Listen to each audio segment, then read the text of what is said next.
Hands to your heart. Anjali Mudra. Mudra of offering. Close your eyes. And because we're focusing on the breath, perhaps make an offering in honor of the prana Shakti. She moves through you as the breath, the goddess of life. Prana is life force energy, and Shakti is creative power. The creative power of life force. Prana Shakti.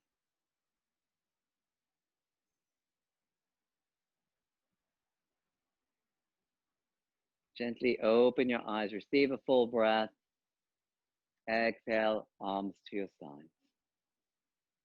Bend your knees for Utkatasana, the fiercely awkward pose, sometimes called the chair pose. It actually translates Utkatasana as fiercely awkward. Bring your hands on your hips, spread your toes, and bend your knees. Firm your legs all the way up to your hips, around your glutes. Keep that. Spread your little toes to hug your shins in and press your thighs and sit bones wide to create a lumbar curve. Keeping that, breathe into the back waistline and inhale your arms forward. Lengthen your sides. Notice the pause and exhale. Draw the heads of your arm bones back. Notice the pause. Keep the heads of the arm bones back and inhale your arms by your ears. Exhale, sit a little deeper without losing your lumbar curve and express the pose from the pelvis down through the four corners of your feet. The big toe ball mounds, your inner heels, little toe ball mounds and outer heels. And express the pose radiant with intention from deep in the low belly and your sacrum up through your spine and through your fingers. One more deep breath. If you can exhale just a little deeper without losing your good form. And root from the pelvis into the earth. Inhale, come all the way up and reach to the sky. Exhale, bring your hands to your heart. Receive a full breath. Exhale, arms to your sides. And close your eyes and notice your breath. Perhaps it's moving a little more quickly than it was. Honor that and invite the breath to slow down and your heart rate to slow down, and take the time to savor the sweet spot in the middle, the madhya.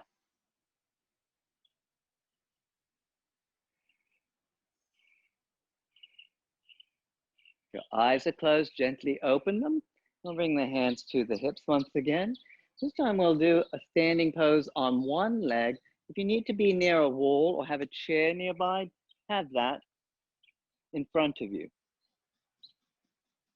Parallel your feet, sitting bone distance apart. Spread your toes, firm your legs all the way up to the glutes with your hands on your hips at first. Exhale, bend your knees. If you need to use the wall or a chair, place your hands on the wall, maybe the fingertips, so you're not just leaning on it. And draw from the sole of your right foot up into the hip to lift the sole of the right foot off the ground. Turn the right knee to the right and bring your right ankle bone to the outside of your left thigh.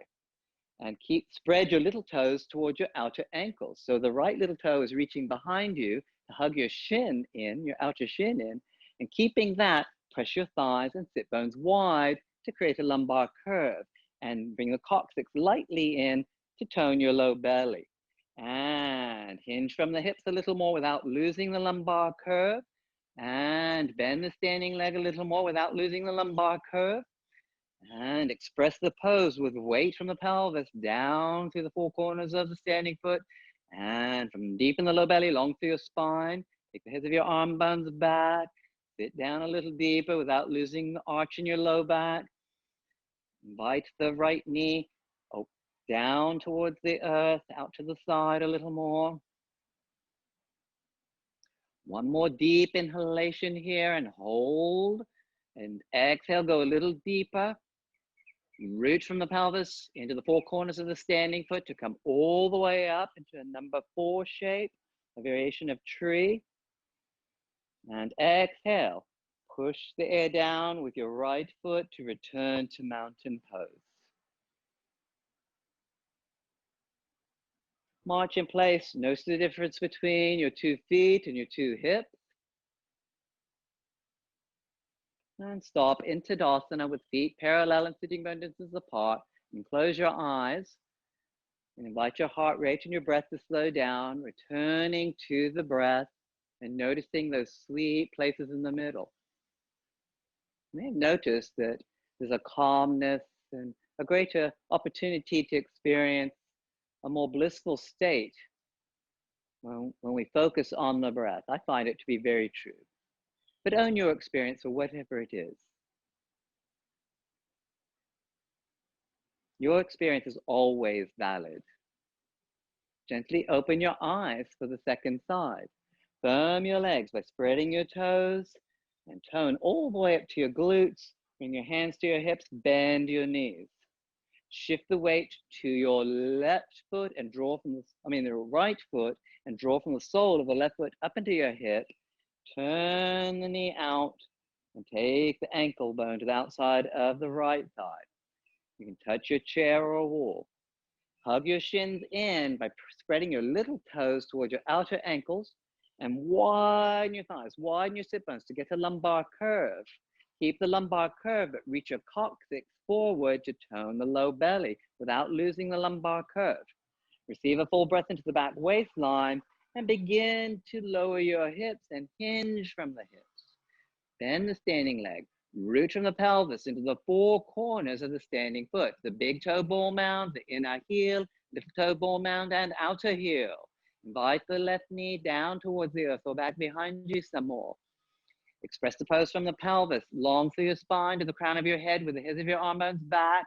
Get down a little more and enjoy your breath, and especially savor the places in the middle, the madhya, those pauses between the inhalations and exhalations. On your next inhalation, root strongly from the pelvis into the earth to come all the way up into a variation of Vrikshasana, the tree. And exhale to Tadasana. Press through the atmosphere with your foot and your arms. Stand tall and then march in place. So good for you. Now that we've done that nice hip opener in external rotation, Vrikshasana, the typical form of the tree pose, may seem a little bit easier. So let's try that one. If you're using the wall, just try to use one finger on the wall so you're not really leaning on it. Challenge yourself to really improve your balance if your balance challenged. So what I recommend is to find something low on the horizon to look at, to focus your eyes on with a soft, open gaze. So you pick something in particular to see, but you also can see peripherally, so you don't get too rigid. You have a resiliency, just like a tree in a storm that's resilient stays standing. Spread your toes. Notice where you're going to look. Firm your legs all the way up to your glutes and also tone around your waistline. If you have a nice tone around your abdominal region, your balance will improve. You'll be less wobbly. Shift the weight over to the left foot and notice the 4 corners of the left foot. The big toe ball mound, the inner heel, little toe ball mound, and outer heel. Place the weight squarely over those 4 corners and draw from the sole of your right foot up into your hip. And then turn the knee to the side to bring the foot either to your ankle, your calf or shin, or your thigh. And press the standing leg into the foot and the foot into the leg for greater stability, hugging the midline. That's the madhya also. And press the thighs back, the tops of your thighs back. So the top of the standing leg is back over your ankle. Keep that and scoop, tuck your right hip down and forward without pushing the top of the left hip forward. To open the knee to the side, zip from the low belly to your sternum and bring your hands to your heart or keep one finger on the wall for balance. If feeling well balanced, reach your hands to the sky and express your pose from the pelvis down through the standing foot and up from the pelvis to your spine, your back ribs, your fingers, and notice your breath. You can return to the pauses and savor them. One more deep inhalation and notice the pause. And following the exhalation, press through the atmosphere with your arms, hands, and foot to return to mountain pose. And notice the difference between your two legs and feet, the arches of the feet. And march a little in place. If you had one fingertip on the wall, turn to the other side.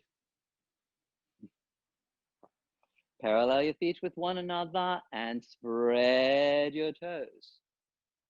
Sense the four corners of the right foot, the big toe ball mound, inner heel, little toe ball mound, and outer heel.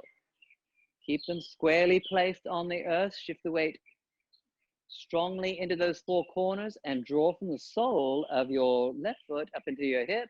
And bend the knee, turn the knee to the side, place the foot either at your ankle, your shin, or way up on your thigh. Push your leg into your foot and your foot into your leg to hug the midline.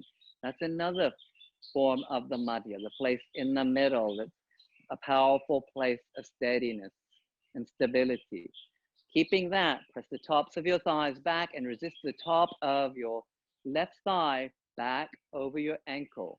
And tuck the left hip down and forward. Top of right thigh back, left hip down and forward, so the knee will open to the side without turning your hips. And consider one finger on the wall or hands to your heart. If you're feeling steady there, keep your gaze soft and focused. Reach for the sky. And express your pose from the pelvis down to the supporting foot. And up from the pelvis to your spine, even up through the back ribs and your fingers. And come to the breath. Notice the pauses between each inhalation and exhalation. The madhya. One more deep breath. Notice the pause. Begin to exhale and follow the breath with your hands, arms, and foot to return to Tadasana, mountain pose. Receive a full breath. Notice the pause, exhale, and move freely. Feel the power of that practice of focusing on the stiller points between the breath, and also of how you've strengthened the arches of your feet and your ankles and improved your balance.